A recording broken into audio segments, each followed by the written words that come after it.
आज तक पाकिस्तान की जितनी भी गवर्नमेंट्स 90 की दिहाई में गिरती थी वो करप्शन पे गिरती थी। तो इन्होंने गवर्नमेंट ना करप्शन पे गिरी और हमारी जब गवर्नमेंट गिराई तो 17 साल के अंदर सबसे बेहतरीन इकोनॉमिक परफॉर्मेंस हमारी गवर्नमेंट की थी और वो इकोनॉमिक सर्वे में वाज़ेह है। सारे जो टारगेट्स थे वो ओवरशूट कर गए थे हम। Record tax collection, exports, remittances, जो हमारी पैदावार थी 4 मेजर क्रॉप्स की जो वो रिकॉर्ड थी। हमारी आईटी की एक्सपोर्ट्स बढ़ रही थी, यानी मुल्क उस तरफ जा रहा था जिधर हमारे पास दौलत, वेल्थ क्रिएशन होनी शुरू हो गई थी। 6% ग्रोथ रेट थी। तो ये कभी भी, जब तक उमूमन होता था कि डिक्टेटर्स के दौर में डॉलर्स आते थे, अयूब खान के दौर सीटो सेंटो, फिर ज़ियाउल हक के दौर में अफगान जहाद, फिर वॉर ऑन टेरर मुशर्रफ के दौर में, इन वक्तों के अंदर ग्रोथ रेट बढ़ी है। लेकिन डॉलर्स आए बगैर 6% ग्रोथ रेट का मतलब कि वेल्थ क्रिएशन हो रही थी। इंडस्ट्री 17 साल के बाद इंडस्ट्रियल ग्रोथ थी बेहतरीन। तो उस दौर में गवर्नमेंट को गिराया बदनीयती के ऊपर, साजिश के तहत। जनरल बाजवा ने, अब तो हमने सारी रिवर्स इंजीनियरिंग करके हमें पता चल गया कि उसने कब से प्लान कर रहा था। अभी तो हुसैन हक्कानी की जो रेवलेशंस आए हैं कि उन्होंने कैसे उसको हायर किया, ये तो हमारी गवर्नमेंट गिराने से कोई 8-9 महीने पहले उसे हायर कर लिया। सारी अपनी एक्सटेंशन के लिए गेम हुई थी। शहबाज शरीफ से अंडरस्टैंडिंग हुई थी कि इसको एक्सटेंशन मिल जाएगी। तो ये जब बदनीयती के ऊपर इन्होंने उन लोगों को ऊपर आके बिठा दिया जो पाकिस्तान के बड़े बड़े 30 सालों में साबित हो रहे थे कि इन्होंने बड़े बड़े मुजरिम पेशा लोग हैं, तो ये समझ रहे थे, ये मिसकैलकुलेशन ही हुई कि ये जो अवाम है ये तो भेड़ बकरियां हैं, जानवर हैं, जिधर हम इनको मोड़ेंगे उधर चले जाएंगे, और अगर नहीं वो आएंगे तो डंडे मार के। और उससे क्या हुआ कि जब पब्लिक निकली, इन्होंने कहा जी ये तो बबल है, ये अभी ख़त्म हो जाएगा, थोड़ी देर के बाद ये फिर भूल जाएंगे सब कुछ। वो पब्लिक ज़्यादा साथ खड़ी होना शुरू हो गई और ज़्यादा वो इलेक्शन, जब बाई इलेक्शन हुए, पब्लिक ने फिर बता दिया कि एस्टेब्लिशमेंट भी अगर इन पीडीएम पार्टीज़ के साथ है तो पब्लिक उनके अगेंस्ट निकल के उनको शिकस्त दी। ये भी अनप्रेसिडेंटेड है, पाकिस्तान में नहीं हुआ। ये भी फिर ये भी साबित हो गया कि 2018 इलेक्शन में हमें एस्टेब्लिशमेंट ने जिताया था, तो ये वाज़ेह हो गया कि एस्टेब्लिशमेंट तो वाज़ेह तौर पर उनके साथ खड़ी थी, और उसके बावजूद 37 में से 30 बाई इलेक्शन हम जीत जाते हैं। लेकिन बदकिस्मती से कि ये फेल भी हो गए हैं, इकॉनमी भी बैठ गई है, मुल्क भी नीचे चला गया है, यानी लोगों की उम्मीद ही खत्म होती जा रही है कि 9 लोग बेचारे मुल्क छोड़ के चले गए हैं प्रोफेशनल। अभी इस तरह की जुल्म नहीं किया गया पॉलिटिकल वर्कर्स के ऊपर जो हमारे पे कर रहे हैं, सिर्फ इसलिए कि किसी तरह हम एक्सेप्ट कर जाएं इन चोरों को। मीटिंग इनसे इक़्तिदार छोड़ने के बाद 2 मीटिंग्स हुई थी, उसका सिर्फ मकसद ये था कि आप इलेक्शंस करवा दें। और मैं उनको कह रहा था कि इलेक्शंस के बगैर आपके पास रास्ता ही कोई नहीं है। जिस तरह मुल्क तेजी से नीचे जा रहा है, मैं तब भी कह रहा हूं, अब भी यही कह रहा हूं कि सिवाय इलेक्शंस के आपके पास कोई रास्ता नहीं है।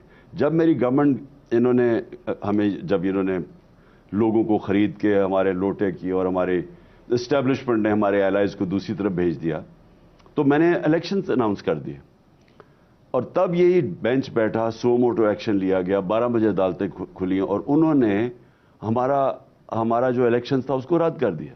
हालांकि मेरे ख्याल में कि अवाम बेस्ट, एक जमहूरियत में अवाम को फैसला करने था, वो नहीं हुआ। तो अब ये आयरनी है कि वही जब सो मोटो एक्शन इलेक्शंस के लिए कर रहे हैं तो ये सारे खड़े हो गए हैं, ये जो पीडीएम। लेकिन वो उससे पहले जनरल बाजवा को इलेक्शंस के लिए, क्योंकि फ्लड्स आ गए थे, तो उन्होंने कहा कि अगर आगे चला जाए, तो हमने कहा इलेक्शंस के लिए एक्सटेंशन। जब मुझे पता चला कि साजिश कर रहे हैं तो मैंने इनसे पूछा कि, मैंने कहा आप साजिश तो नहीं कर रहे, क्योंकि हमें ये पता चल गया था कि शहबाज शरीफ ने इनको ऑफर कर दिया एक्सटेंशन की। तो मैंने कहा अगर वो एक्सटेंशन दे रहे तो हम भी आपको दे देते हैं, लेकिन इस वक्त अगर आपने गवर्नमेंट को डिस्टेबलाइज किया, आपकी इकॉनमी नहीं संभलेगी। वो मैंने शौकत तरीन को भी भेजा समझाने के लिए कि मुल्क के हालात, हमने इतनी मुश्किल से इकॉनमी को संभाला हुआ था, क्योंकि ये तो बैंकरप्ट इकॉनमी छोड़ के गए थे ना। फिर 2 साल कोविड-19 का, उसकी तबाही में थी। उसके बावजूद जब इकॉनमी इतनी तेज, जब आइन के अंदर इसमें कोई गुंजाइश ही नहीं है कि 90 डेज में, जब आप असेंबलीज डिसॉल्व करते हैं, 90 डेज में इलेक्शन होने हैं। ये चाहे आपको वकील भी नहीं होने की जरूरत, जज तो दूर की बात है, کوئی بھی مجھے سمجھا دے کہ یہ کیسے 90 دن سے آگے جا سکتے ہیں، کیونکہ آئین نے خاص طور پہ ہماری ایک تاریخ تھی کہ میں 90 دن میں کرواؤں گا، اور پھر 11 سال ہو گئے۔ اس کے بعد سب کو پتہ ہے کہ آپ کسی صورت 90 دن سے زیادہ آگے نہیں جا سکتے۔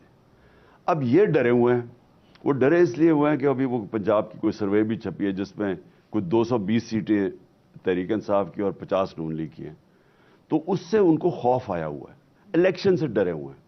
بائی الیکشن جب 30 جیت گئے 37 میں سے، تو یہ اب ڈرے ہوئے ہیں کہ دھاندلی کے باوجود بھی اب یہ نہیں ہرا سکتے تحریک انصاف کو، اس لیے بھاگ رہے ہیں الیکشن سے۔ نہیں، 12 جماعتوں کا کوئی اتحاد ہوتا ہے، وہ لوگ جو 20-25 سال ایک دوسرے سے جیلوں میں ڈال رہے تھے، ایک دوسرے کو چور کہہ رہے تھے، کرپٹ کہہ رہے تھے، وہ آج اکٹھے صرف ایک وجہ سے ہیں، ان کو ڈر لگا ہوا ہے کہ اگر عمران خان اقتدار میں آ جاتا ہے، جو این آر او 1100 ارب روپے کی انہوں نے اپنی چوری معاف کروائی ہے، ان کو ڈر لگا ہوا کہ وہ خطرے میں ہو جائے گی۔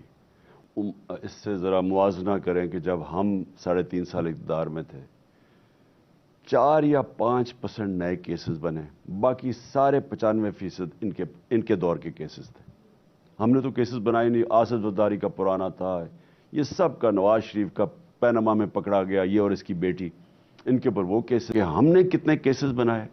میرے پہ 143 کیسز ہیں، ٹھیک، ایک دن میں 15 کیسز ہیں، یعنی یہ کوئی ہارڈنڈ کرمنل بھی وہ، یعنی اگر سال کی ایوریج نکالے تو تین کیسز ہفتے میں نہیں کر سکتا، کرمنل بھی نہیں کر سکتا۔